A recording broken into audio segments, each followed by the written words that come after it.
Hi, my name is Tyra Robinson, and I'm here at the Hippodrome in Jackson Ward, which during the 1920s and 30s was known as the Harlem of the South.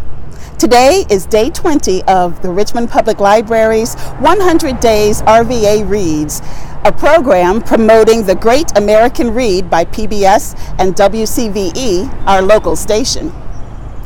Oftentimes, perceptions and misperceptions can pass down through generations, negatively impacting individuals and even entire people groups. The power of the word, it can bring life, but all too often is used for selfish, contemptuous treatment of others, leading to destruction. Today, I will be reading part of the opening chapter of Margaret Mitchell's Gone with the Wind.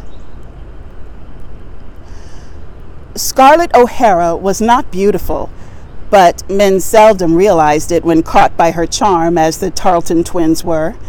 In fact, in her face were too sharply blended the delicate features of her mother, a coast aristocrat of French descent, and the heavy ones of her florid Irish father.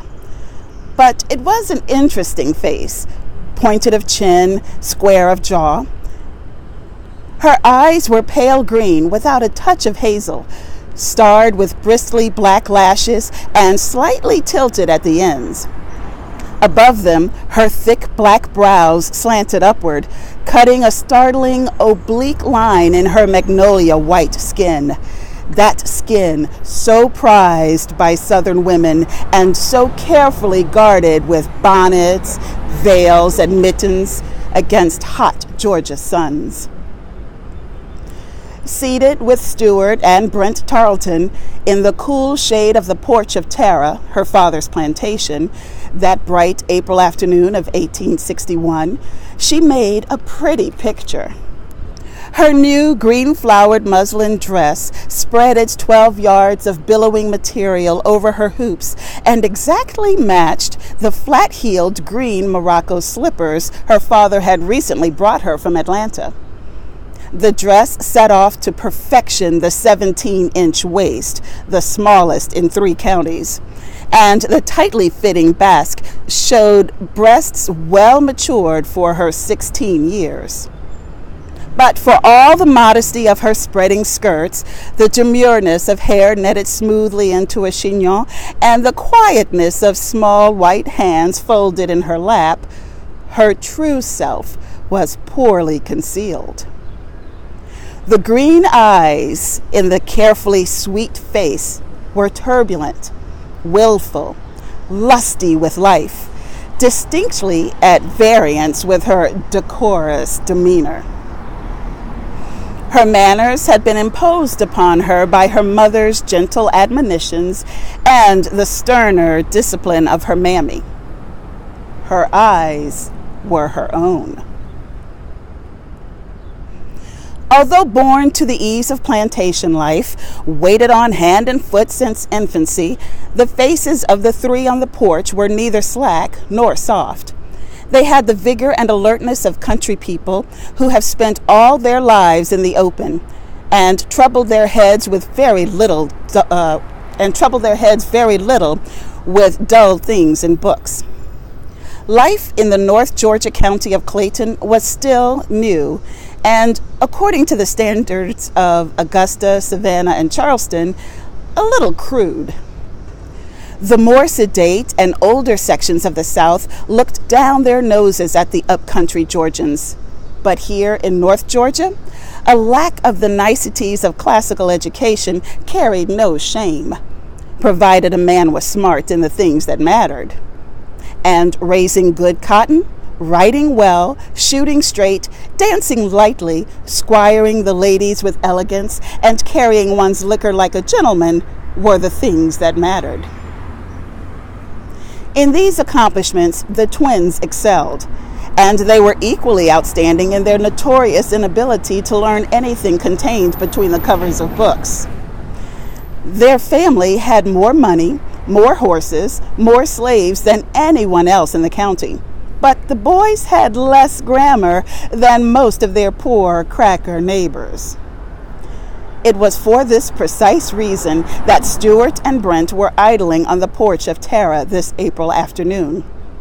They had just been expelled from the University of Georgia, the fourth university that had thrown them out in 2 years.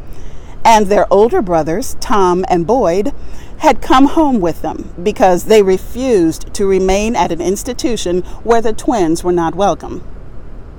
Stewart and Brent considered their latest expulsion a fine joke, and Scarlett, who had not willingly opened a book since leaving the Fayetteville Female Academy the year before, thought it just as amusing as they did.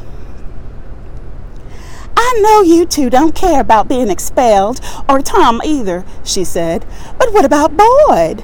He's kind of set on getting an education, and you two have pulled him out of the University of Virginia and Alabama and South Carolina and now Georgia. He'll never get finished at this rate." "Oh, he can read law in Judge Parmalee's office over in Fayetteville," answered Brent carelessly. "Besides, it don't matter much. We'd have had to come home before the term was out anyway." "Why?" "The war, Goose. The war is going to start in a day, and you don't suppose any of us would stay in college with a war going on, do you?" "You know there isn't going to be any war," said Scarlett, bored. "It's all just talk. Why, Ashley Wilkes and his father told Paul just last week that our commissioners in Washington would come to an amicable agreement with Mr. Lincoln about the Confederacy. And anyway, the Yankees are too scared of us to fight.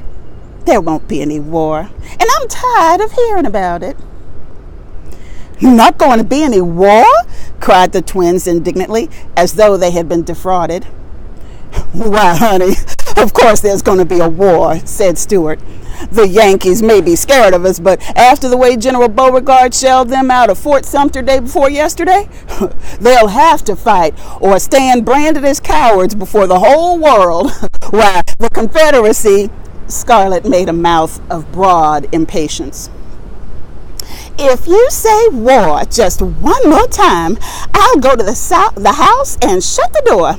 Why, I've never gotten so tired of any one word in my life as war, unless it's secession.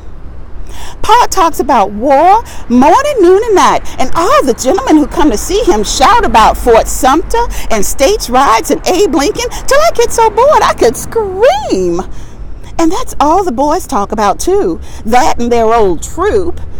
There hasn't been any fun at any parties this spring because the boys can't talk about anything else. I'm mighty glad Georgia waited till after Christmas before it seceded, or it would have ruined the Christmas parties, too. If you say war again, I'll go in the house." She meant what she said, for she could never long endure any conversation of which she was not the chief subject. But she smiled when she spoke, consciously deepening her dimple and fluttering her bristly black lashes as swiftly as butterflies' wings. The boys were enchanted, as she had intended them to be, and they hastened to apologize for boring her. They thought none the less of her for her lack of interest. Indeed, they thought more. War was men's business, not ladies', and they took her attitude as evidence of her femininity. If you like what you've heard, all 100 books on the list of books are available at your local Richmond Public Library. Want to be a reader or find out where the next reading is? Visit rvalibrary.org/100 days. Join Facebook group and subscribe to the YouTube channel at Richmond Public Library 100 Days. Come on, Richmond, let's get reading.